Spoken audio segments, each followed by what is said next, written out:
नमस्कार दोस्तों, मैं अंकुर उपाध्याय स्वागत करता हूं आप सभी का आपके अपने YouTube channel share market analysis में। जिस स्टॉक के बारे में दोस्तों अभी मैं आप सभी के साथ बात करने वाला हूं, परसों भी मैंने चर्चा करी थी और परसों भी मेरा बहुत पॉजिटिव व्यू था और उस दिन स्टॉक में 12% का मूव देखने को मिला। कल स्टॉक में हल्की डिप आई और शाम के समय एक खबर आती है कि इसमें बिकवाली होने वाली है कल, और उसके बाद मैंने अगेन आपसे कहा कि ये सेलिंग में आपको केवल और केवल उठाना है, बिल्कुल भी मत छोड़ना है इस स्टॉक को, क्योंकि हमारे जो लेवल्स थे ना उस लेवल्स के और नजदीक आ रहा है। पहले मैं आपको स्टॉक का नाम बता देता हूं दोस्तों। स्टॉक का नाम है नायका।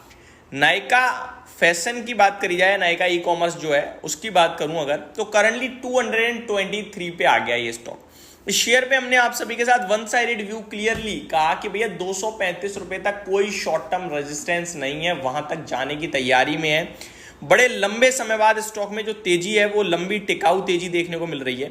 ऊपर से स्टॉक काफी ज्यादा गिर चुका है ऑलरेडी, जो फाइनेंशियल्स थे वो भी सुधरने लगे हैं, तो इस स्टॉक में पोजीशन लेके बैठिए। अब जब कल खबर आई थी कि इसमें लगभग 1.84% की सेलिंग होगी 198 रुपीज के भाव पे, तो हमें लालच आ गया। हमने आपसे कहा कि भैया 193 हमारा जो स्टॉप लॉस था वो बहुत नजदीक आ गया है। अब 5 रुपए की रिस्क से अगर मैं 35 रुपए के टारगेट लेके जाऊंगा, यानी एक रुपए की रिस्क और 7 रुपए का प्रॉफिट, तो मेरे लिए इससे बेटर कुछ हो ही नहीं सकता। तो मैंने क्लियरली बोला कि ये स्टॉक आपको सिर्फ और सिर्फ खरीदने के लिए ध्यान रखना है।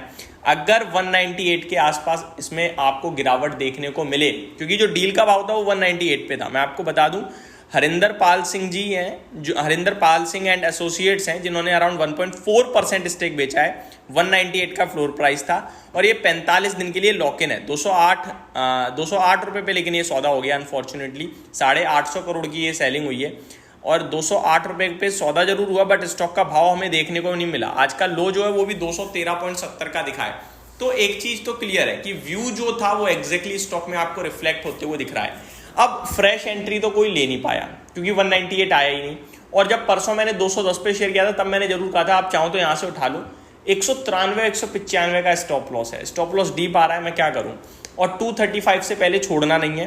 केवल 235 ही टारगेट नहीं है दोस्तों, इसमें टारगेट और ऊपर के आएंगे, लेकिन एक बार 235 से इसमें सेलिंग आ सकती है।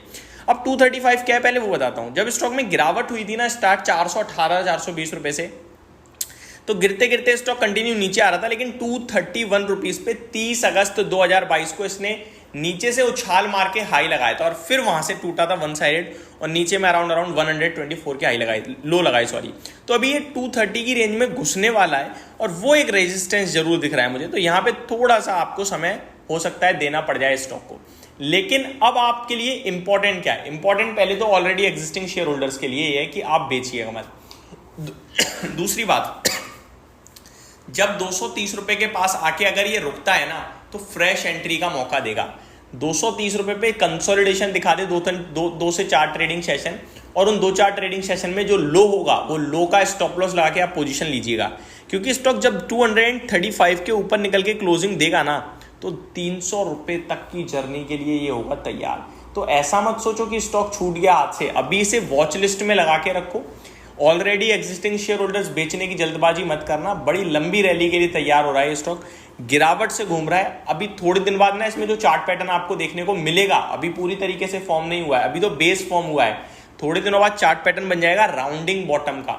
अभी ऐसे गिरा था, गिरा ऐसे ऐसे ऐसे, अभी ये हुआ है स्टार्ट। जैसे ही ये 235 क्रॉस करेगा और 250 के आसपास आएगा ना, राउंडिंग बॉटम की आपको संकेत दिख जाएंगे एंड 300 पे राउंडिंग बॉटम कहीं ना कहीं कंप्लीट होता हुआ दिखेगा हल्के लेवल पे आपको।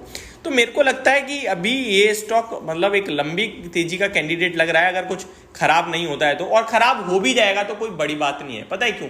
हम प्रॉपर स्टॉप लॉस के साथ बैठे हैं इस स्टॉक में। हमने ऐसे नहीं इसके फाइनेंशियल्स पे भरोसा करके इसमें निवेश कर दिया, आंख बंद करके सो रहे हैं, नहीं। अभी करंटली मेरा 195 का स्टॉप लॉस था, अब फ्रेश एंट्री नहीं है यहाँ पे। आपकी बाइंग के हिसाब से एसएल लगाइए और 235 के अराउंड ये स्टॉक में मेरे को लगता है रुकावट आएगी। रुकावट आने पे 3 से 4 ट्रेडिंग सेशन वॉच करना है।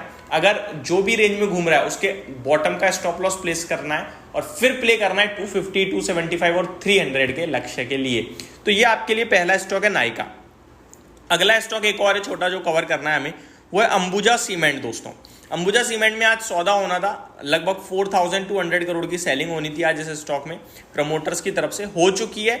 स्टॉक ये भी नहीं गिरा, ऊपर चला गया, हालांकि इस पे मैंने कोई व्यू नहीं रखा था और अभी भी स्टिल मेरा कोई व्यू नहीं बन रहा है। अंबुजा सीमेंट कंसोलिडेशन जरूर दिखा रहा है, 620 का सपोर्ट है, जब तक उसके ऊपर है तब तक अच्छा लग रहा है। अगर 620 ब्रेक होता है तो मेरे को लगता है एक डीप करेक्शन हो सकती है जो कि 580 तक स्टॉक को नीचे में लेके जा सकती है। स्टॉक की बात करें तो अच्छे वॉल्यूम्स आए हैं आज और ऊपर से नीचे आ रहा है स्टॉक, तो मैं कोई इंटरेस्टेड नहीं हूँ उसमें। ऊपर खुला जरूर, लेकिन वहां से सेलिंग प्रेशर क्रिएट हो रहा है इस स्टॉक में, तो थोड़ा सा अभी मैं वेट करना ही चाहूंगा।